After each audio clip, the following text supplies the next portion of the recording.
પ્રકરણ 3 ચતુષ્કોણની સમજ પ્રાસ્તાવિક વિદ્યાર્થી મિત્રો, તમે જાણો છો કે કાગળ એક સમતલની પ્રતિકૃતિ છે. જ્યારે તમે કાગળ પર પેન્સિલ ઉપાડ્યા વગર તેના પર રહેલા બિંદુઓને એકબીજા સાથે જોડો છો ત્યારે તમને સમતલીય ચક્ર મળે છે. આ કાગળ પર માત્ર એક બિંદુ ના હોય તેવા આકૃતિના કોઈપણ ભાગને રેખાંકિત કર્યા વગર તમે સમતલીય ચક્ર મેળવી શકો છો. અગાઉના ધોરણમાં અભ્યાસ કરેલ અલગ અલગ પ્રકારના વક્રને યાદ કરવાનો પ્રયત્ન કરો. નીચેની આકૃતિઓને તેના પ્રકાર સાથે મેળવો. સૂચના: એક આકૃતિના એકથી વધારે પ્રકાર હોઈ શકે છે. આકૃતિ 1નો પ્રકાર છે એ. સરળ બંધ વક્ર. આકૃતિ 2નો પ્રકાર છે બી. બંધ વક્ર કે જે સરળ નથી. આકૃતિ 3નો પ્રકાર છે સી. સરળ વક્ર જે બંધ નથી. આકૃતિ 4નો પ્રકાર છે ડી. વક્ર જે સરળ નથી. બહુકોણ. ફક્ત રેખાખંડથી બનતા સાદા બંધ વક્રને બહુકોણ કહે છે. વક્ર જે બહુકોણ છે. વક્ર જે બહુકોણ નથી. બહુકોણનું વર્ગીકરણ. આપણે બહુકોણનું વર્ગીકરણ તેની બાજુઓ અથવા શિરોબિંદુઓની સંખ્યાના આધારે કરીએ છીએ. બાજુઓ અથવા શિરોબિંદુઓની સંખ્યા. વર્ગીકરણ. આકૃતિ 3 ત્રિકોણ, 4 ચતુષ્કોણ, 5 પંચકોણ, 6 ષટકોણ, 7 સપ્તકોણ, 8 અષ્ટકોણ, 9 નવકોણ, 10 દસકોણ, n કોણ. વિકર્ણ. બહુકોણનો વિકર્ણ એ ક્રમિક ના હોય તેવા શિરોબિંદુઓને જોડવાથી મળતો રેખાખંડ છે. વિદ્યાર્થી મિત્રો, એક બંધ વક્રમાં અંતર્ભાગ અને બહિર્ભાગ કોને કહેવાય તેનાથી આપ સુપરિચિત છો. અંતર્ભાગની એક સીમા હોય છે. શું બહિર્ભાગને પણ સીમા હોય? ના. બહિર્મુખ અને અંતર્મુખ બહુકોણ. અહીં થોડા બહિર્મુખ બહુકોણ અને થોડા અંતર્મુખ બહુકોણ આપેલ છે. તમે કહી શકો કે આ પ્રકારના બહુકોણ એકબીજાથી કેવી રીતે અલગ છે? જે બહુકોણ બહિર્મુખ હોય છે તેમના વિકર્ણનો કોઈપણ ભાગ બહુકોણના બહિર્ભાગમાં હોતો નથી, અથવા બહુકોણના અંતર્ભાગમાં રહેલ બે ભિન્ન બિંદુઓને જોડતો કોઈ એક રેખાખંડ સંપૂર્ણપણે તેના અંતર્ભાગમાં જ હોય છે. શું આ વાક્ય અંતર્મુખ બહુકોણ માટે પણ સત્ય છે? ના. વિદ્યાર્થી મિત્રો, આ ધોરણમાં આપણે ફક્ત બહિર્મુખ બહુકોણની જ ચર્ચા કરીશું. નિયમિત અને અનિયમિત બહુકોણ.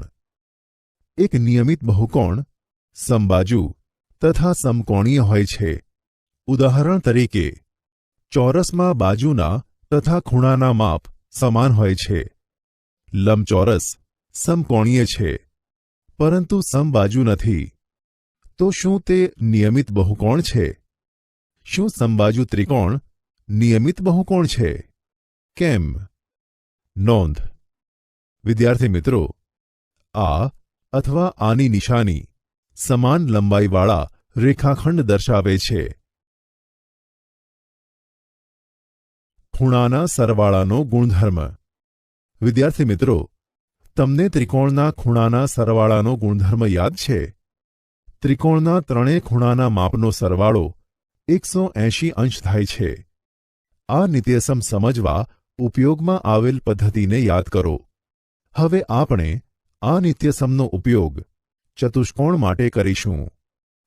આટલું કરો. 1. એક ચતુષ્કોણ ABCD લો.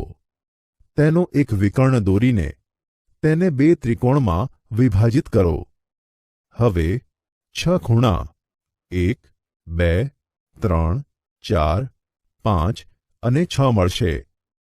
ત્રિકોણ માટેના ખૂણાના સરવાળાના ગુણધર્મનો ઉપયોગ કરીને બતાવો કે ખૂણો એ, ખૂણો બી, ખૂણો સી તથા ખૂણો ડીના માપનો સરવાળો 180 અંશ વત્તા 180 અંશ બરાબર 360 અંશ થાય.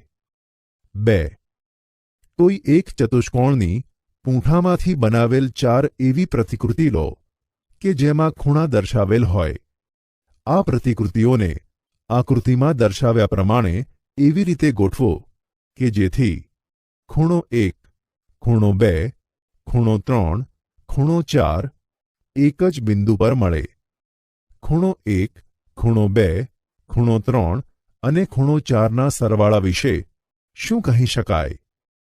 નોંધ: આપણે ખૂણાઓને ખૂણો 1, ખૂણો 2, ખૂણો 3 વગેરે તથા તેમના માપને માપ ખૂણો એ, માપ ખૂણો 2, માપ ખૂણો 3 વગેરે વડે દર્શાવીશું.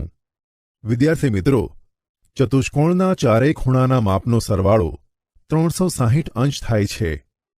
તમે ઉપરોક્ત પરિણામ અન્ય પદ્ધતિ દ્વારા પણ તારવી શકો છો. 3. ચતુષ્કોણ એબીસીડી પર પુનઃ વિચાર કરો. ધારો કે તેના અંતર્ગત ભાગમાં કોઈ એક બિંદુ પી આવેલ છે. બિંદુ પીને શિરોબિંદુઓ એ, બી, સી, ડી સાથે જોડો. આકૃતિમાં ત્રિકોણ પીએબી વિશે વિચારો. અહીં આપણને એક્સ બરાબર 180 અંશ ઓછા માપ ખૂણો 2 ઓછા માપ ખૂણો 3 મળે છે. તેવી જ રીતે ત્રિકોણ પીબીસીમાં વાય બરાબર 180 અંશ ઓછા માપ ખૂણો 4 ઓછા માપ ખૂણો 5. ત્રિકોણ પીસીડીમાં ઝેડ બરાબર 180 અંશ ઓછા માપ ખૂણો 6 ઓછા માપ ખૂણો 7 અને ત્રિકોણ પીડીએમાં ડબલ્યુ બરાબર 180 અંશ ઓછા માપ ખૂણો 8 ઓછા માપ ખૂણો 1 મળે.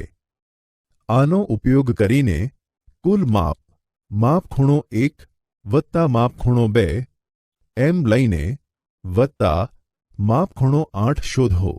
વિદ્યાર્થી મિત્રો, શું આ તમને પરિણામ સુધી પહોંચાડવામાં મદદ કરે છે?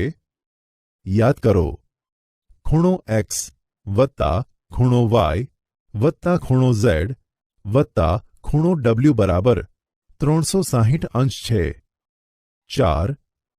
આ ચતુષ્કોણ બહિર્મુખ હતા. જો આ ચતુષ્કોણ બહિર્મુખ ન હોત તો શું થાત? ચતુષ્કોણ એબીસીડી પર વિચાર કરો. તેને 2 ત્રિકોણમાં વિભાજિત કરી તેના અંતઃકોણોનો સરવાળો શોધો. એક બહુકોણના બહિષ્કોણના માપનો સરવાળો. કેટલાક પ્રસંગોમાં બહિષ્કોણ અંગેનું જ્ઞાન અંતઃકોણ તેમજ બાજુઓના પ્રકાર જાણવામાં મદદરૂપ થાય છે. ચોકના ટુકડાથી જમીન પર એક બહુકોણ બનાવો. આપણે બધા જ ખૂણાના માપનો સરવાળો જાણવા માંગીએ છીએ. અર્થાત માપ ખૂણો 1 વત્તા માપ ખૂણો 2 વત્તા માપ ખૂણો 3 વત્તા માપ ખૂણો 4 વત્તા માપ ખૂણો 5. શિરોબિંદુ એથી શરૂઆત કરીને રેખાખંડ એબી તરફ ચાલવાનું શરૂ કરો. બી પર પહોંચ્યા બાદ તમારે માપ ખૂણો 1 પર વળવું પડશે, જેનાથી તમે રેખાખંડ બીસી તરફ ચાલી શકશો. સી પર પહોંચ્યા બાદ રેખાખંડ સીડી તરફ ચાલવા માટે તમારે માપ ખૂણો 2 પરથી વળવું પડશે. આ રીતે બાજુ એબી પર પરત ન ફરો ત્યાં સુધી ચાલવાનું ચાલુ રાખો. આ રીતે તમે એક ચક્કર પૂરું કરશો. આમ માપ ખૂણો 1 વત્તા માપ ખૂણો 2 વત્તા માપ ખૂણો 3 વત્તા માપ ખૂણો 4 વત્તા માપ ખૂણો 5 બરાબર 360 અંશ. વિદ્યાર્થી મિત્રો, ઉપરોક્ત પરિણામ ગમે તેટલી બાજુઓ ધરાવતા બહુકોણ માટે સત્ય છે. આથી એક બહુકોણમાં બહિષ્કોણના માપનો સરવાળો 360 અંશ છે ઉદાહરણ 1. આકૃતિમાં એક્સનું માપ શોધો. ઉકેલ: એક્સ વત્તા 90 અંશ વત્તા 50 અંશ વત્તા 110 અંશ બરાબર 360 અંશ. એક્સ વત્તા 250 અંશ બરાબર 360 અંશ. એક્સ બરાબર 110 અંશ. ઉદાહરણ 2. એક નિયમિત બહુકોણના પ્રત્યેક બહિષ્કોણનું માપ 45 અંશ હોય તો તેની બાજુઓની સંખ્યા શોધો. ઉકેલ: બધા જ બહિષ્કોણના માપનો સરવાળો બરાબર 360 અંશ. પ્રત્યેક બહિષ્કોણનું માપ બરાબર 45 અંશ એટલે બહિષ્કોણની સંખ્યા બરાબર 360 છેદમાં 45 બરાબર 8. આપેલ બહુકોણને 8 બાજુ હશે. ચતુષ્કોણના પ્રકાર: ચતુષ્કોણની બાજુઓ તથા ખૂણાના પ્રકારના આધારે તેને નામ આપવામાં આવે છે. સમલંબ ચતુષ્કોણ એક એવો ચતુષ્કોણ છે જેમાં સામસામેની બાજુની ફક્ત એક જ જોડની બાજુઓ પરસ્પર સમાંતર હોય છે. 1. બાજુઓના માપ 3 સેન્ટીમીટર, 4 સેન્ટીમીટર અને 5 સેન્ટીમીટર હોય તેવા એકરૂપ ત્રિકોણના એક સરખા ટુકડાઓ લો. તેને આકૃતિમાં દર્શાવ્યા પ્રમાણે ગોઠવો. અહીં તમને એક સમલંબ ચતુષ્કોણ મળશે. કઈ બાજુઓ પરસ્પર સમાંતર છે? અસમાંતર ઉપયોગમાં લીધેલ એકરૂપ ત્રિકોણના ઉપયોગથી તમને બીજા 2 સમલંબ ચતુષ્કોણ મળી શકે છે. તેમને શોધી તેમના આકારની ચર્ચા કરો. પતંગ. પતંગાકાર ચતુષ્કોણ. પતંગ એક વિશિષ્ટ પ્રકારનો ચતુષ્કોણ છે. દરેક આકૃતિમાં એક સરખી નિશાનીવાળી બાજુઓની લંબાઈ સમાન છે. દાખલા તરીકે AB બરાબર AD અને BC બરાબર CD. આપેલ આકૃતિઓનો અભ્યાસ કરી અને પતંગાકાર ચતુષ્કોણ વિશે સમજો. ધ્યાન આપો. 1. પતંગને 4 બાજુઓ હોય છે. તે ચતુષ્કોણ છે. 2. તેમાં સમાન લંબાઈવાળી પાસેની બાજુની 2 અલગ અલગ જોડ હોય છે. એક જાડો કાગળ લો, તેને વચ્ચેથી વાળો. અલગ અલગ લંબાઈના 2 રેખાખંડ દોરો. આ રેખાખંડને કાપી અને કાગળને ખોલો. તમને એક પતંગનો આકાર મળશે. પતંગમાં કોઈ સમમિત રેખા છે? પતંગના બંને વિકર્ણ પર ગડી વાળો. હવે આ વિકર્ણ કાટખૂણે છેદે છે કે નહીં તે કાટખૂણિયાની મદદથી ચકાસો. શું આ વિકર્ણની લંબાઈ સમાન છે? વિકર્ણ પરસ્પર દુભાગે છે કે નહીં તે ચકાસો. કાગળની ગડી વાળીને અથવા માપીને પતંગના એક ખૂણાને વિકર્ણની વિપરીત દિશામાં વાળીને સમાન માપના ખૂણા ચકાસો. વિકર્ણ પર પડેલ ગડીનું નિરીક્ષણ કરો. શું તે એમ દર્શાવે છે કે વિકર્ણ એક ખૂણાનો દ્વિભાજક છે? અહીં બતાવો કે ત્રિકોણ ABC અને ત્રિકોણ ADC એકરૂપ છે. સમાંતર બાજુ ચતુષ્કોણ. સમાંતર બાજુ ચતુષ્કોણ એક ચતુષ્કોણ છે. તેના નામ પ્રમાણે તેનો સંબંધ સમાંતર રેખાઓ સાથે છે. રેખાખંડ QP સમાંતર રેખાખંડ SR, રેખાખંડ QS સમાંતર રેખાખંડ PR, રેખાખંડ AB સમાંતર રેખાખંડ DC, રેખાખંડ AD સમાંતર રેખાખંડ BC, રેખાખંડ LM સમાંતર રેખાખંડ ON, રેખાખંડ LO સમાંતર રેખાખંડ MN, રેખાખંડ AB સમાંતર રેખાખંડ CD, રેખાખંડ AB સમાંતર રેખાખંડ ED, રેખાખંડ BC સમાંતર રેખાખંડ FE. પૂંઠાની 2 અલગ અલગ પહોળાઈવાળી લંબચોરસ પટ્ટીઓ લો. એક પૂંઠાની પટ્ટીને સમક્ષિતિજ રાખીને આકૃતિમાં બતાવ્યા પ્રમાણે તેની લંબાઈની દિશામાં 2 રેખા દોરો. હવે બીજી પટ્ટીને દોરેલી રેખાઓ ઉપર ત્રાંસી રાખીને આ જ પ્રમાણે બીજી બે રેખા દોરો. આ 4 રેખા વડે બનતી બંધ આકૃતિ ચતુષ્કોણ છે. આ પરસ્પર સમાંતર રેખાની જોડ દ્વારા બનેલ છે, જે એક સમાંતર બાજુ ચતુષ્કોણ છે. સમાંતર બાજુ ચતુષ્કોણ એક એવો ચતુષ્કોણ છે જેમાં સામસામેની બાજુની દરેક જોડમાં બાજુઓ પરસ્પર સમાંતર હોય છે. સમાંતર બાજુ ચતુષ્કોણના અંગો.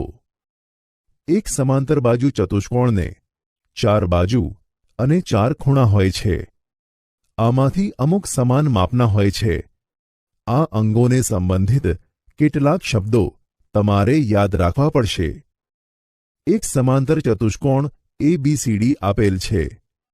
રેખાખંડ AB અને રેખાખંડ CD તેની સામસામેની બાજુ છે. રેખાખંડ AD તથા રેખાખંડ BC સામસામેની બાજુની બીજી જોડ બનાવે છે. ખૂણો A અથવા ખૂણો C સામસામેના ખૂણાની એક જોડ છે અને આ પ્રકારે ખૂણો B તથા ખૂણો D સામસામેના ખૂણાની બીજી એક જોડ છે. રેખાખંડ AB અને રેખાખંડ BC પાસેની બાજુ છે, અર્થાત એક બાજુના અંત્યબિંદુથી બીજી બાજુની શરૂઆત થાય છે. શું રેખાખંડ BC અને રેખાખંડ CD પાસેની બાજુ છે? હા. ખૂણો A અને ખૂણો B સમાંતર બાજુ ચતુષ્કોણના પાસેના ખૂણા છે. આ ખૂણાઓ કોઈ એક બાજુના અંત્યબિંદુઓ પર બનેલા હોય છે. ખૂણો B તથા ખૂણો C પણ પાસેના ખૂણા છે. એકરૂપ હોય તેવા બે સમાંતર બાજુ ચતુષ્કોણના ટુકડાઓ ABCD તથા A', B', C', D' લો. અહીં રેખાખંડ AB અને રેખાખંડ A', B' સમાન છે, પરંતુ તેમના નામ અલગ અલગ છે. આવી જ રીતે બીજી સંગત બાજુની જોડ પણ સમાન માપની હશે. હવે રેખાખંડ A', B' ને રેખાખંડ DC પર મૂકો. શું તે સુસંગત છે? હા. હવે તમે રેખાખંડ AB અને રેખાખંડ DCની લંબાઈ વિશે શું કહેશો? સરખી છે. આ જ પ્રમાણે રેખાખંડ AD અને રેખાખંડ BCની લંબાઈનું નિરીક્ષણ કરો. તમને શું જોવા મળ્યું? તે પણ સરખી છે. આ જ પરિણામ તમને રેખાખંડ AB અને રેખાખંડ DCની લંબાઈ માપીને પણ મળી શકશે. ગુણધર્મ. સમાંતર બાજુ ચતુષ્કોણમાં સામસામેની બાજુની લંબાઈ સમાન હોય છે. તમે આ ગુણધર્મને તાર્કિક દલીલોથી પણ પ્રભાવશાળી બનાવી શકો છો. એક સમાંતર બાજુ ચતુષ્કોણ ABCD લો. તેનો વિકર્ણ રેખાખંડ AC દોરો. આપણે જોઈએ છીએ કે ખૂણો 1 બરાબર ખૂણો 2 અને ખૂણો 3 બરાબર ખૂણો 4. હવે ત્રિકોણ ABC અને ત્રિકોણ ADCમાં ખૂણો 1 બરાબર ખૂણો 2, ખૂણો 3 બરાબર ખૂણો 4 અને રેખાખંડ AC સામાન્ય બાજુ છે. તેથી એકરૂપતાની ખૂબાખૂ શરત મુજબ, એટલે કે ખૂણો બાજુ ખૂણો શરત મુજબ, ત્રિકોણ ABC એકરૂપ ત્રિકોણ CDA, એટલે AB બરાબર DC અને BC બરાબર AD. ઉદાહરણ 3. આકૃતિમાં દર્શાવેલ સમાંતર બાજુ ચતુષ્કોણ PQRSની પરિમિતિ શોધો. ઉકેલ. સમાંતર બાજુ ચતુષ્કોણમાં સામસામેની બાજુનું માપ સમાન હોય છે, એટલે PQ બરાબર SR બરાબર 12 સેન્ટીમીટર અને QR બરાબર PS બરાબર 7 સેન્ટીમીટર. માટે પરિમિતિ બરાબર PQ વત્તા QR વત્તા RS વત્તા SP બરાબર 12 સેન્ટીમીટર વત્તા 7 સેન્ટીમીટર વત્તા 12 સેન્ટીમીટર વત્તા 7 સેન્ટીમીટર બરાબર 38 સેન્ટીમીટર.